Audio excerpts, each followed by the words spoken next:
नवरात्र पर कैसे करे कलश यानी कि घट स्थापना। क्या है कलश स्थापना का महत्व, आखिर कैसे करना चाहिए कलश की स्थापना ताकि मिल जाए पूजन का संपूर्ण फल। कलश स्थापना करते समय किन किन बातों और नियमों का पालन करना चाहिए, आज हम इन्हीं सब विषयों पर चर्चा करेंगे। जय महाकाल। भगवान भोलेनाथ आप सभी पर कृपा बनाए रखें, इसी आशा के साथ आज हम बात करेंगे नवरात्रि पर कलश स्थापना की। दरअसल नवरात्र में 9 दिनों तक मां दुर्गा को शक्ति रूप में पूजा जाता है। इन 9 दिनों में जो व्यक्ति पूरी श्रद्धा और सही विधि के साथ मां दुर्गा की आराधना करता है, उसे जीवन में किसी चीज का डर नहीं रह जाता।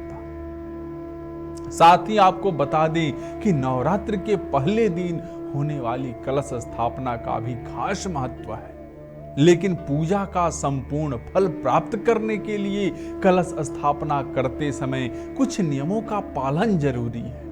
तो चलिए आपको बताते हैं घट स्थापना की सही विधि और सामग्री के विषय में। कलश स्थापना के लिए सबसे पहले आप मिट्टी के एक बर्तन में 7 तरह के अनाज बोएं। इसके बाद इस मिट्टी के बर्तन के ऊपर ही मिट्टी के घट यानी कि कलश की स्थापना करें। घट स्थापना के लिए कलश का मुख उत्तर पूर्व दिशा की तरफ होना चाहिए। कलश को पूरा पानी से भरकर रखना चाहिए। साथ ही इस जल में थोड़ा गंगाजल जरूर मिलाएं।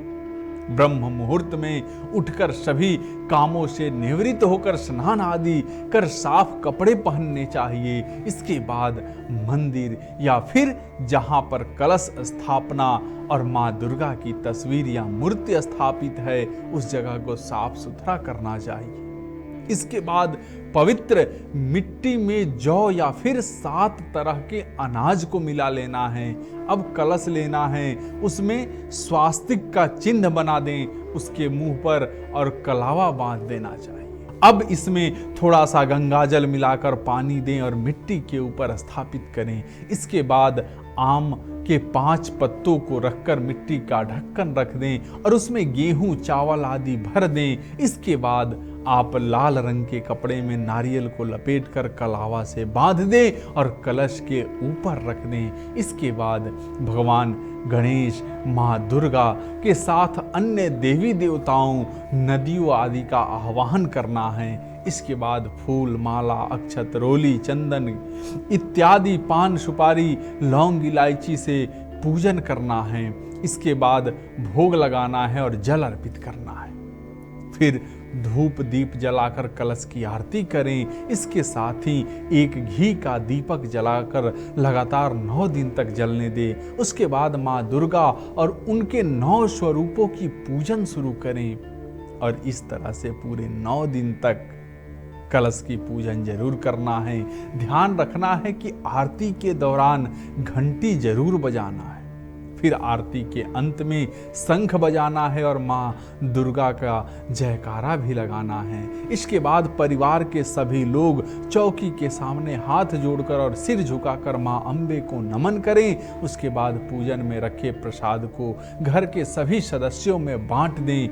कलश स्थापना को लेकर मान्यता है कि इस कलश में सभी तीर्थ और देवी देवताओं का वास होता है, जो मां देवी की आराधना करने में और आने वाली बाधाओं को दूर करने में और शांति से पूजा पाठ करने में सहायक सिद्ध होता है। घट स्थापना करने के साथ मां दुर्गा के 9 स्वरूपों की पूजा करने से कई गुना अधिक फलों की प्राप्ति होती है। वहीं नवरात्र पर पूजा सामग्री की बात करें तो मां दुर्गा की नई तस्वीर या प्रतिमा, चौकी और इस पर बिछाने के लिए लाल वस्त्र, माता की लाल चुनरी, लाल फूल, कलश, जौ, गंगाजल, रोली, चावल, 5 तरह के फल, धूप दीप आदि को लेना चाहिए।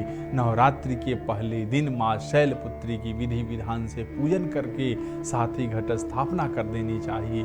आज के लिए इतना ही। भगवान शिव की कृपा, भगवान महाकाल की कृपा आप पर बरसती रहे, इसी कामना के साथ जय महाकाल।